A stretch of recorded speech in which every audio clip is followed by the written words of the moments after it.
Hello, welcome back to my YouTube channel. आणि आज या शॉर्टमध्ये मी थॉट एक शेअर करणार आहे तुमच्याबरोबर, एक विचार शेअर करणार आहे.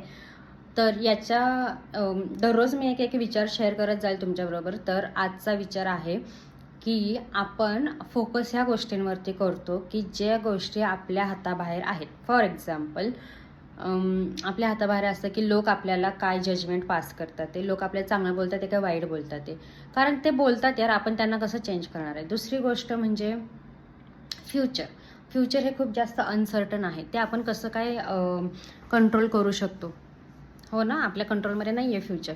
तिसरी गोष्ट म्हणजे एखाद्या लाईफमध्ये आपल्या एखादी गोष्ट खूप जास्त वाईट घडली आहे, ती आपल्या कंट्रोलमध्ये नाही आहे. पास्ट आपल्या कंट्रोलमध्ये नसतो, तो पास्ट असतो, तो होऊन गेलेला असतो. आपल्या कंट्रोलमध्ये फक्त आणि फक्त म्हणजे आपला वर्तमान काळ असतो, जो आपण कंट्रोल करू शकतो.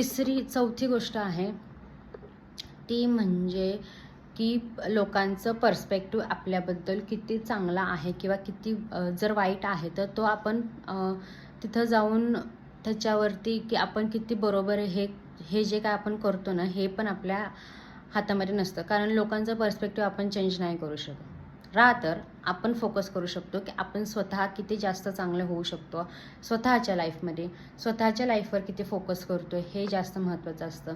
तिसरी गोष्ट म्हणजे आपण जास्त एक्सपेक्ट करणं बंद करूया दुसऱ्यांकडून, जेणेकरून काय होतं की जेव्हा आपण एक्सपेक्ट करतो आणि त्या माणसाने केलं नाही तर आपण खूप जास्त हर्ट होतो. चौथी गोष्ट म्हणजे जे काही आपल्याकडे आहे त्याच्यासाठी ग्रॅटिट्यूड व्यक्त करा. आपण जर आपल्याकडे आहे त्या गोष्टींसाठी जर थँकफुल नसेल तर आपल्याला फ्युचरमध्ये काय गोष्टी भेटणार, तर त्याच्यासाठी पण आपण थँकफुल असू हे गरजेचं नाही. आणि त्याच्यामध्ये आपण खुश पण राहू हे पण काही गरजेचं नाही. त्याच्यामुळे आपल्याकडे आत्ता जे काही आहे त्याच्यामध्ये खुश राहा आणि त्याला थँकफुल आणि ग्रॅटिट्यूड तुम्ही व्यक्त करा. हे आपल्या हातामध्ये असतं. सो आपल्या हातात काय गोष्टी आहे याच्यावरती फोकस करा. आपल्या हातामध्ये काय गोष्टी नाही आहे त्याच्यावरती फोकस करू नका. ओके, सो हा होता थॉट. माझ्या चॅनलला सबस्क्राईब करायला पण विसरू नका.